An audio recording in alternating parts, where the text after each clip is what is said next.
People assume big houses are honest because they don't have to hide. Ours had room for 2 lives, and I was only paying for 1. My name is Lucas Brand. I'm 40, a project manager who counts backwards from deadlines for a living. My wife, Elise, designs kitchens for people who never cook. We bought the Hawthorne Place house because it was ridiculous and cheap for what it was. 5 bedrooms, a glass conservatory, a carriage drive with a gate that made delivery drivers nervous.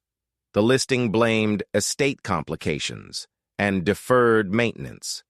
I blamed my own appetite for a story, the kind that makes you say, "We'll fix it," and mean it like a vow. From the street, the house looked like an apology and a promise stitched together. Inside, it was a museum of decisions. Parquet floors that sighed, a staircase that turned left when it should have gone right, a library with more shelves than books. Elise fell in love with the light in the south rooms and the way the kitchen waited to be forgiven. I fell in love with the floor plan, which is a romantic way to say I wanted a problem that could be drawn to scale. We moved in August. The first thing I noticed wasn't the light, or the way the oak tree in the yard wrote shadows across the front steps at 4 in the afternoon. It was the sound the house made at 1:17 a.m. A soft, deliberate creak from behind the dining room wall, like a foot choosing its plank. I lay awake and made a list of reasonable explanations. Temperature, settling, mice auditioning for a bigger role. Lists are my religion. They keep me polite. The next morning, I brought it up over coffee. "We have a midnight mouse," I said. Elise smiled without looking up from her tablet. "It's an old house, Luke." "Older than me," I said. "That's why you like it," she answered, glancing over, and I let the conversation finish itself. 2 weeks after we moved in, I found the second thermostat. Not hidden, just coy, behind a framed print of some English field no one we know has ever walked. It was set to a schedule that didn't match ours. Heat up at 11:50 p.m., cool at 3:10 a.m., a private climate for a private timetable. "Did you set this?" I called from the hall. Elise stepped out of the bedroom in an oversized sweater, toothbrush in her mouth. "Set what?" "The ghost thermostat." She came closer, frowned, tapped a button. "Probably for the conservatory," she said. "Plants are fussy." We didn't have plants. We had an empty conservatory and a thermostat that thought nights were mornings. I changed the schedule. The next day it changed back. It would have been funny if not for the key. I found it under the stair runner when I replaced a squeaky tack. Little brass thing, old enough to remember a different house. It fit nothing I could find. Not the desk drawers in the library, not the china cabinet with the smug glass, not the antique trunk in the attic that smelled like decisions made by dead people.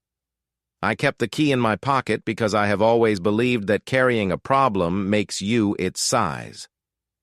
September gave us contractors and dust. Elise had clients and tastings, and the kind of meetings where people use words like bespoke without laughing. I worked from the dining table, moved to the library when the plasterers arrived, and gradually learned our house by its noises. The refrigerator hummed like a critic who had to concede competence. The dining room wall creaked at 1:17 a.m., then at 1:15, then at 1:13, as the weather cooled, as if whatever moved behind it was catching an earlier train. If this is where you think I tell you Elise started staying out late, you're right. But you won't like the reason. She'd always worked long. But there was a new quality to the messages. Late client consult chef is indecisive. Site visit ran Longstone delivery drama. Don't wait up blueprints with Anthony. I believed her because that's the kind of husband I was hired to be. Then I started seeing Anthony's name too often to be furniture. I didn't go through her phone. I went through the house. On a Tuesday, I followed the second thermostat's schedule to the conservatory at midnight. The glass walls held a version of the night that made the yard look far away. In the corner, the floorboards were newer than their neighbors. The nails had the confidence of recent choices. I pried up one board with a paint scraper and that stupid hopeful strength men who want to be right-fined in their wrists. Beneath, a cavity, shallow as a lie. Inside the cavity, nothing, just dust and the relief of being wrong. As I was fitting the board back, something clicked gently, a hello from another century. Against the base of the brick wall, flush in shadow, was a seam the color of unwillingness. I ran my fingers along it until a small square gave, inward. A brass panel popped with a sigh. Behind the panel, a keyhole, the size of a decision. The brass key in my pocket fit, turned, and woke gears that hadn't been asked to work in years. The wall opened by an inch, then 3. Behind it, a slice of dark, cool as a cellar, stairs that pretended they weren't there.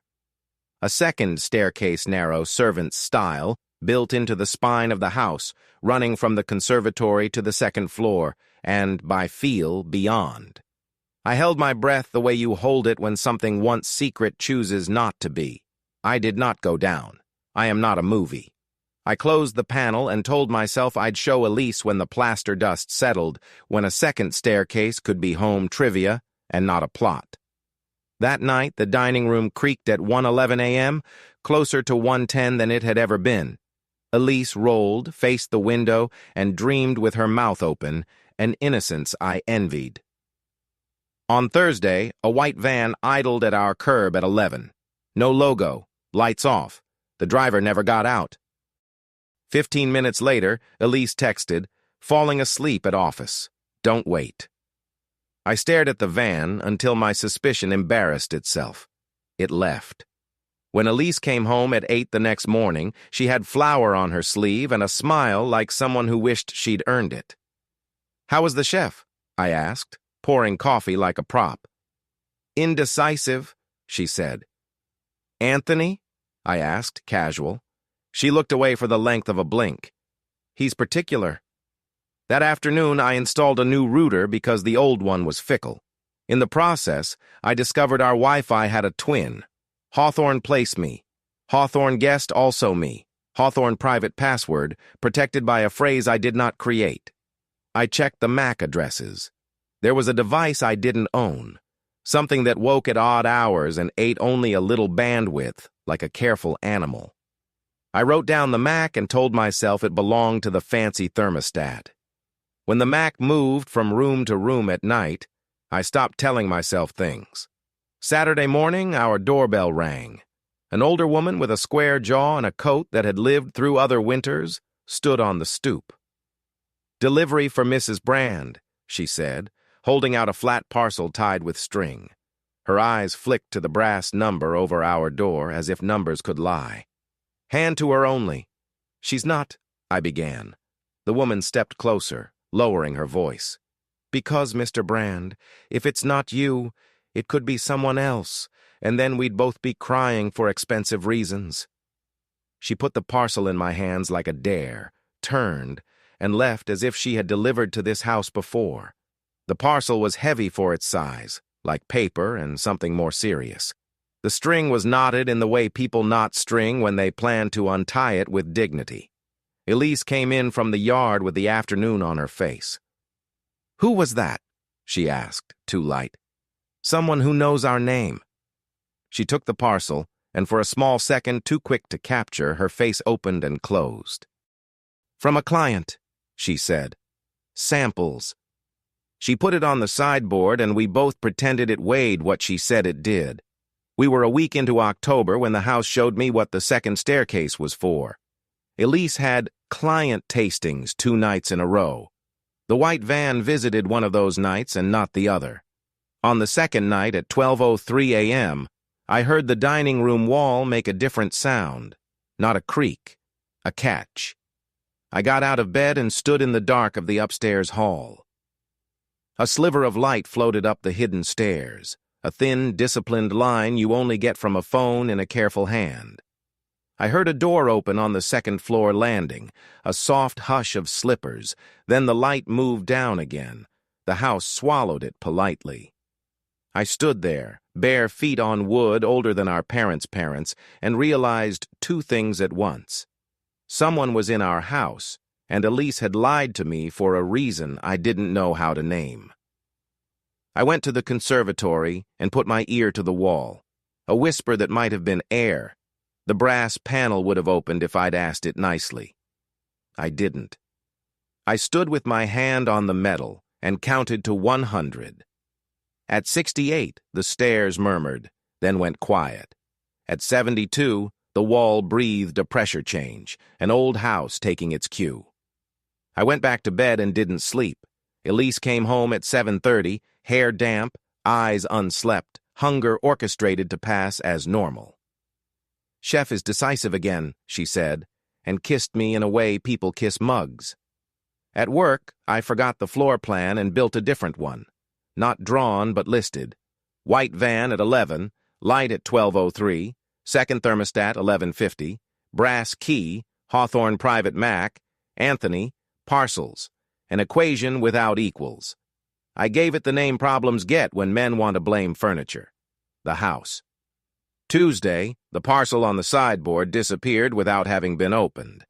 I asked Elise at dinner where it went. She said, "What parcel?" and stabbed a tomato like it had misbehaved.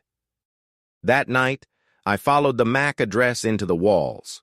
You can map a house by its air if you're patient and a little unkind to yourself. The Hawthorne private device woke at 11:58, prowled from conservatory to library, paused near the dining room, then hummed toward the front hall as if it had a destination that wasn't a room. Our builder had given me blueprints during closing rolled tubes smelling like lawyers and dust. I unfurled them on the dining table and found it. An unlabeled shaft running from the conservatory to the front vestibule, not a staircase, but a service corridor with a dumbwaiter, the kind houses used when meals were heavy and lives were sorted by floors. On the blueprint, the shaft ended in a rectangle at the vestibule wall. In our vestibule, opposite the main door, hung a mirror we'd inherited gilt, grand, heavy enough to argue with. At midnight, I lifted the mirror. It swung like a door. Behind it, another door. It was narrow, painted to match the wall, trimmed with the kind of invisibility you don't notice until you're the person meant to notice it. The brass key fit. The lock turned with the arthritic precision of something that prefers ceremony. I opened the door an inch. Cool air, cloth, a scent that wasn't ours, amber, and something medicinal, like a hotel that doesn't want to admit it's a hospital. I closed the door and put the mirror back and stood in the vestibule in my bare feet, a man whose house had made him a stagehand in his own life. At 12:06, footsteps crossed behind the door, light and deliberate. The handle turned. The mirror moved against its hooks like a portrait clearing its throat. I stepped away because I needed the distance and because cowardice sometimes keeps you correct. The hidden door opened, and a woman I did not know stood in our vestibule like a choice. Not Elise. Not a ghost. Late 30s, hair tucked into a knit cap the way women do when they don't want to be recognized but still need to see. She wore a coat that had learned how to stop a cold wind politely. She held a flat parcel like the one I'd received, but not the same, and a phone in a gloved hand. We looked at each other as if a play had lost its script. "Mr. Brand," she said, calm enough to unsettle me. She stepped back, half into the doorway, half into our house. "You weren't supposed to be up." "Who are you?" I asked, keeping my voice at a neighborly setting. "A friend," she said, "of the house." "I've been paying the mortgage," I said, "and the house has been earning its keep," she answered, and in the pause that followed, Elise's voice came from the dark hallway. "It's okay," Elise said. She stepped into the vestibule in a robe, hair damp, eyes awake in a way I knew meant adrenaline. She put a hand on the stranger's arm, as if to calibrate our temperature. "Lucas, this is Mara." Mara did not offer a hand. She offered a nod you give a competent mechanic. "We'll be gone in 12 minutes, she said. "No one will be poorer." "What are you doing in my house?" I asked Elise. "Using it," she said, "for something it remembers how to do." Mara slipped through, pulled the mirror door gentle behind her, vanished into the second staircase. Elise took a breath and watched me like I was a landmine she hoped had been defused. "I know how this looks," she said. "Do you?" I asked. "Like I've been lying to you." "Have you?" "Yes," she said. "And no." "What's beyond yes and no?" "Work," she answered. We stood in the vestibule while my heart auditioned for a louder role. Elise told me a version built to carry what she could put in it without dropping both of us. The house had a second life decades before we arrived. During Prohibition, shipments had moved through the second staircase, from wagon to dumbwaiter to parlor. In the 60s, it was letters. In the 70s, women mostly, who needed a place to cross a street without being seen crossing it. The Hawthorne place had 2 front doors for a reason. The one the world knew, and the one the house used to keep itself useful. "Useful to whom?" I asked. "To whoever can't ask," she said. "And Mara?" "Logistics," Elise answered. "And enforcement, if it comes to that." "Enforcement." "Don't look like that," she said, which is the sentence people say when they need you to put your face away. "She makes sure bad men remember paperwork exists." "Anthony?" I asked, because stupidity deserves to be named when it loses its footing. "Contractor," Elise said. "He helps retrofit safe rooms and pretend they're pantries." She looked toward the second staircase, towards where Mara had dissolved. "You okay?" "No," I said, "but I'm not leaving." "I'd rather you didn't," she said softly. The next day, the white van didn't come. Or I didn't see it because I started sleeping in 2-hour shifts like a man whose house had assigned him to night watch. The days sharpened. Elise went to clients.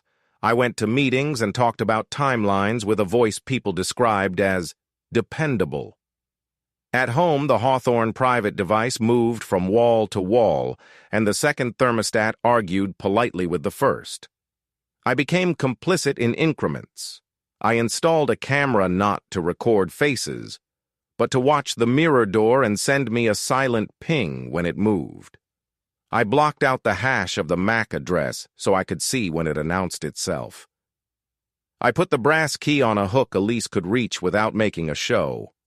I did not tell anyone, which built a second life inside me that sometimes smiled at the wrong joke. It would have gone on like that, compromise layered like paint, if not for the photograph that arrived in our mailbox in December. No return address, a photo of our house taken from the street. In the upstairs window, Elise stood holding the parcel, looking not out but inward, at something I could not see. The back of the photo held 5 typed words. "Whose door is this really?" Below that, a phone number with a local exchange and a threat. "Call or I will." I showed Elise. She didn't flinch. "He finally sent you one," she said. "Who is he?" "The neighbor 2 streets over who thinks the HOA is a badge. The one with the drone." Her mouth tightened. "He's been circling. He thinks a big house owes him a better story." "What does he know?" "Enough to hurt people if he puts his flag in the right lawn." Mara arrived that evening in daylight like a weather front. "You should have called me first," she said, flipping the photograph with a gloved finger as if smudging it would erase its tone. "I thought this was ours," I said, hearing how small ours sounded. "It is," Mara said, "and it isn't. That's why it works." "What do we do?" I asked. "Make his hobby expensive," she said. "Men like him borrow courage from cost." The plan, if you want to call it that, required me to do what I was already good at, notice. I noticed the drone, a neat black beetle with a self-satisfied hum. I noticed the neighbor Collins, on the property map walk it like a dog with better batteries. I noticed his habit of pausing by the oak at the edge of our lawn, exactly where the camera blind spot lived before I put a new one there. We invited the HOA president to coffee. Elise sold security upgrades, with the charm she reserves for people who own 3 sinks and still order takeout. I pulled footage, logged flights, printed regulations. Mara met with Anthony and a woman from the city who didn't give me her name and didn't need to. Letters arrived at Collins's door, polite, legal, boring in that way that accumulates. He flew the drone twice the next week. He didn't fly it on the third. Expensive, Mara said pleasantly. We can afford that version of justice. For 3 weeks, the house was only ours again. Elise came home at reasonable hours, smelling like tile adhesive and good lies. The second staircase stayed asleep. I let myself believe in quiet. Then Jenna, our actual neighbor across the back fence, not Collins, came to our door at noon on a freezing Tuesday with a face you only see on women asking their own lives for a reprieve. We had waved but never talked. She asked for Elise by name. "Can we walk?" Elise asked her gently. They walked. They came back with the kind of silence that ships ahead of bad weather. Elise closed the library door. "She needs to cross," she said. "Cross what?" "The week," Elise said. "Her husband got served. He thinks the paper is a dare. And this house is a hinge," she said. That night at 1:07 a.m., the conservatory wall exhaled. The mirror door moved in its sleep. The second thermostat drew a line through the cold. The Hawthorne private device twitched from wall to wall like a moth that knew which light burned least. I stood in the upstairs hall while Elise waited by the vestibule, and we performed the ritual we hadn't earned the right to call ours. At 1:14, footsteps climbed the secret stairs. 2 sets, the second careful, like someone carrying a bag with all the wrong things in it. A child's cough came up the shaft, sleepy, wet. Elise opened the mirror door. A woman I did not know, eyes wide and alive and prayed over, stepped into our house and became a guest by rule. Jenna stood behind her. The child was her daughter, taller in fear than in socks. They stayed for 2 hours, because that was the number that night required to turn risk into what the next day could tolerate. At 3:18, Mara came and left with them and a new shape to her attention. Elise shut the mirror door with a firmness that asked the day to keep quiet. We slept, which is another way of saying we kept going. I'll tell you now, because if I don't, you'll fill in the wrong paint. Elise didn't cheat on me. If you need an affair to make sense of a secret, find a different house. What she did wasn't neat, and it wasn't legal every minute, and it wasn't safe by any measure the city posts on bulletin boards. But it was true, and I think truth matters in a way that rules impersonate and sometimes forget. If the story had ended there, one bad neighbor tamed, one household ferried, one husband taught a better way to stand near a door, I could have earned a clean final paragraph, but houses like ours don't close their eyes because you sleep. The last parcel arrived in March. Same string, same weight, different handwriting. Inside, copies of permits and a sketch stamped by the city planning department, a second kitchen drawn for the west wing. The application listed an architect I knew, Anthony Vale. The owner of record wasn't us. It was Hawthorne Place Holdings, LLC, a shell formed 3 months before we moved in, registered to a P.O. box downtown, and a phone number I recognized as the one on the back of the threatening photo. The note paperclipped to the sketch, "Pick a door, A.V." "Why is Anthony filing renovations on our house?" I asked, feeling something very old in me sit up. Elise stared at the paper like it might rearrange itself into a more flattering confession. "He shouldn't be." "Is he trying to own the second staircase?" she said. "Yes." Mara arrived in 10 minutes, which means she had been near or she had been waiting. "I told you he'd come for the infrastructure," she said to Elise, ignoring me out of love for usefulness. "Men like him want to bottle what they can't understand." "Explain," I said, to either of them and to the house. Mara leaned on the library table with both hands, soldier casual. "Anthony started as a contractor, then realized safe rooms are a currency. He wants to franchise a thing that shouldn't be franchised. He thinks your house is a prototype." "And the holding company?" "A net," she said. thrown ahead of a fish. Us, I said. You, Mara confirmed, soft.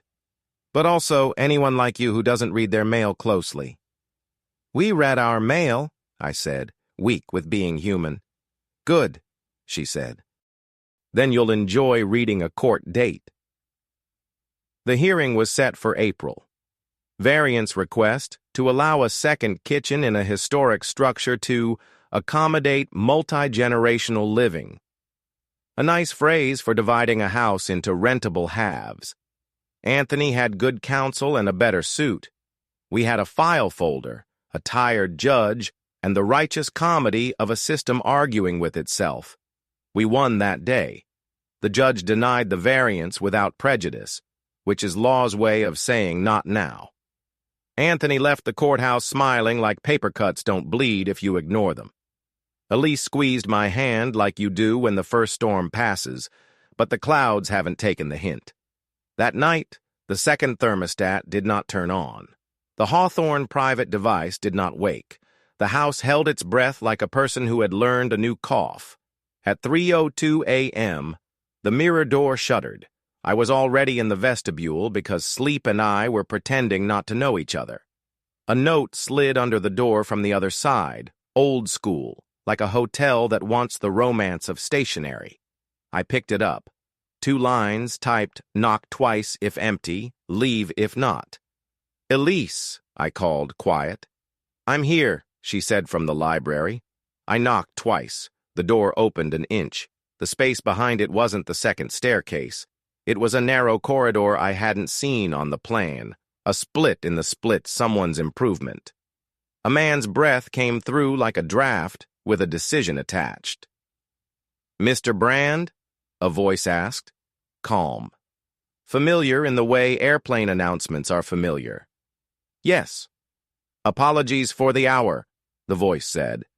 A square of cards slid through the crack, like a visiting exam. I picked it up. City Inspections across the top. A name I didn't know, a title that means access. We received a complaint about an unpermitted egress. Polite words dressed as a battering ram. We can schedule an inspection, I said, because men like me perform compliance when we're scared. Now is better, he answered. In the hall behind the voice, another foot shifted, careful, the sound of a plan moving its weight. What if I say no? I asked. Then I'll come back with someone less patient, he said, and 2 uniforms for flavor. Elise stood behind me, one hand on my back, as if she were answering a different question. We were out of neat.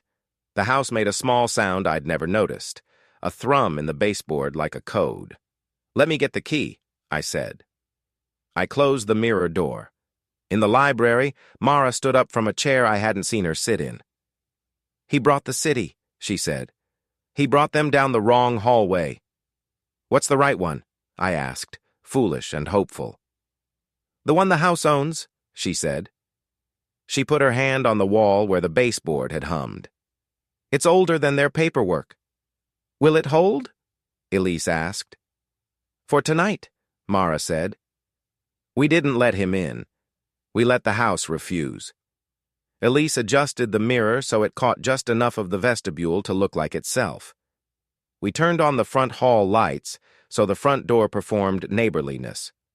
We stood together in the library and listened to a city badge decide whether it wanted to be a person or a tool. After 5 minutes of patience, the knock came to the front door. Official knuckles. I opened. 2 inspectors stood there in coats with clipboards. No uniforms for flavor. The one who had spoken through the mirror looked human under the porch light-tired eyes. Decent shoes. We had a report, he said. Egress. Happy to schedule, I said, even. I held up my phone. I'll call now. They exchanged a look that said the plan was supposed to be quicker. The decent shoes inspector glanced past me into our foyer. All he saw was a mirror and a plant and a husband trying to be plausible. He looked frustrated, then something else. Maybe regret. Wednesday at 10, he said. See you then, I answered. They left. We did not go back to sleep. Wednesday at 10 came. They found an old shaft, walled over, clearly historic. They measured. They explained in paragraphs. They left a yellow slip that meant stop doing what you're doing unless you do it the way the city prefers to see it.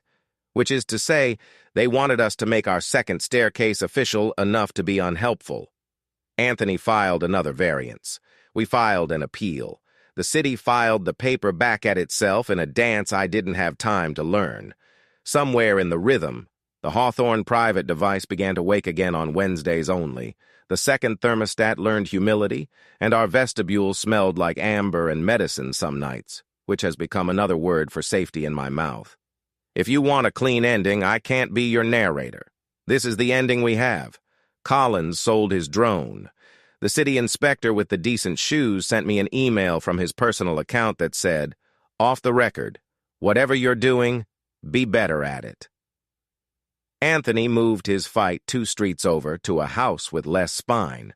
Jenna planted herbs in her back garden, and her daughter learned to sleep in other rooms without fear. Elise and I speak in fuller sentences now, which is exactly as romantic as it sounds. We eat in the kitchen she designed for rich people and learn to make soup.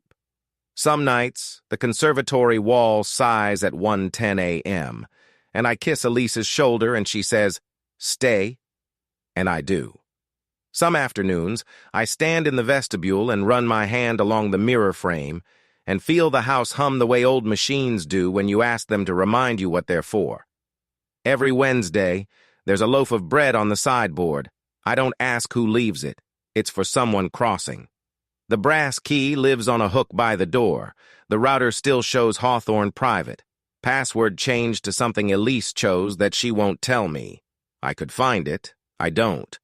Some kinds of trust are proved by the questions you stop asking. The semi-truth I can give you is this. I know more than I did, and not enough to behave like the person I was before the second staircase opened its mouth. The house is still ridiculous and cheap for what it is. Our mortgage is still an argument we make to ourselves. The door behind the mirror belongs to the house, which is to say it belongs to whoever needs to step through it that night. If I ever meet Mara in daylight, we'll pretend we've never seen each other and talk about weather like it isn't the thing that keeps planes from landing. If Anthony wins his variance 2 streets over, our house will sulk, and I'll have to remind it that utility isn't a competition. If the city inspector comes back with uniforms for flavor, we'll decide again what kind of laws we're willing to be polite to. Until then, I oil the hinges.